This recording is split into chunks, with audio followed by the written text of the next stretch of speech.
Le Grand Matin Sud Radio, 7h-9h, Jean-Jacques Bourdin. Ça vous concerne la grippe. J'ai écouté les chiffres donnés hier. La semaine dernière, 7% des décès en France étaient dus à la grippe. Docteur Jean-Paul Hamon, bonjour. Bonjour. Vous êtes médecin généraliste. Alors, on a besoin de votre consultation. On vous consulte. Quels sont les antalgiques? Que faire quand on est atteint par la grippe? Des antalgiques à prendre? Du paracétamol? Déjà, quand on est atteint par la grippe, il faut prévenir son entourage et mettre un masque. Et mettre un masque, oui. Et mettre un masque, se laver les mains. Vous savez, les gestes barrières, ça n'a jamais tué personne. Et donc, il faut effectivement maintenir ces gestes de prévention. Nous, dans notre cabinet, par exemple, on impose aux patients qui arrivent, qui sont enrhumés, qui ont de la fièvre, de mettre un masque. C'est pas compliqué. Et il y a des gels pour se laver les mains à disposition. Beaucoup de cas dans votre cabinet? Il y en a pas mal. Il pourrait y en avoir moins si on augmentait la couverture vaccinale. On a vu que beaucoup de personnes ne s'étaient pas vaccinées cette année, et ça fait un moment qu'on réclame que les médecins généralistes, les infirmiers puissent disposer de vaccins dans leur cabinet. Vous savez, les infirmiers, ce sont des personnes qui vont chez les personnes fragiles, qui ne sortent pas de chez eux, qui permettent le maintien à domicile des personnes âgées ou des personnes handicapées. Et ce serait normal que les infirmiers puissent avoir la possibilité d'avoir des vaccins dans leur frigo pour vacciner les gens. Et nous, quand on fait des prescriptions de vaccins ou qu'on fait une pédagogie aux personnes fragiles de se faire vacciner, eh bien, il y a toujours un décalage entre le moment où ils viennent chez nous et puis ils vont éventuellement chez le pharmacien se faire vacciner. Alors que si on disposait de vaccins dans notre cabinet, ça nous ferait pas perdre de temps.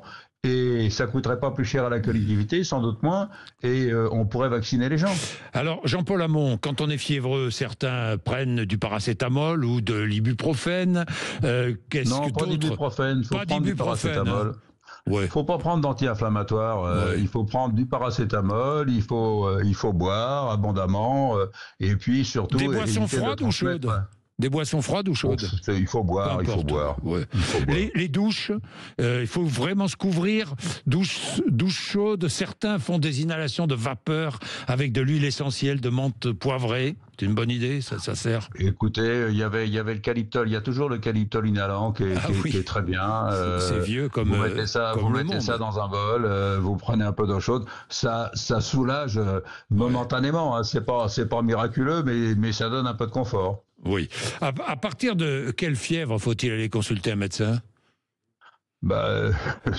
Ça dépend de votre niveau, de tolérance. Hein, mais c'est vrai que quand vous avez de la fièvre et que vous vous sentez pas bien, la sécurité c'est quand même de consulter, parce que malheureusement dans les périodes de grippe, moi ça m'est arrivé de voir heureusement très rarement, mais des cas de méningite, et c'est vrai que bien souvent ça rend quand même service de consulter.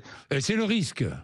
Parce qu'une grippe, bon, si elle n'est pas trop sévère, ça se soigne à la maison sans trop de problèmes. Le risque, c'est la méningite. Non, le risque, c'est les complications bronchopulmonaires, essentiellement. Mais moi, j'ai toujours, vous savez, j'ai toujours en l'image cette petite que j'avais vue en pleine épidémie de grippe. Je l'avais examinée, il n'y avait pas de foyer, elle était pas raide. Et puis, quand elle s'est rhabillée, en soulevant ses cheveux, derrière l'oreille, il y avait une pétéchie. Et du coup, je me suis dit, mais c'est pas possible qu'elle ait une méningite, qu'elle ait un début de méningite, cette gamine. Je l'ai réexaminée, et j'ai expliqué à la mère, j'ai écouté, je serais quand même plus tranquille si cette petite était hospitalisée. La mère était infirmière, on n'était pas loin de l'hôpital, et puis c'était à une époque où on faisait quand même pas mal de visites à domicile.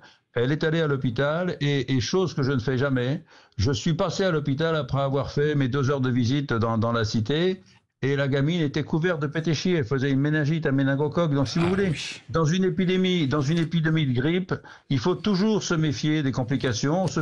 Il suffit de regarder s'il n'y a pas d'éruption, il suffit de regarder si quelqu'un n'est pas raide. Ça, ce sont des gestes que les patients ne réalisent même pas qu'on fait. On vérifie que la nuque est souple, on regarde vite fait s'il n'y a pas d'éruption, mais ce sont des trucs qui doivent toujours nous accompagner, parce qu'on n'est jamais à l'abri d'une complication ou d'une autre maladie quand on a de la fièvre. Merci, docteur Hamon. Merci à vous. Merci, Jean-Paul Hamon, pour ces conseils. Merci, bonne journée. Merci, bonne journée. Ça vous concerne. Il est 7h32.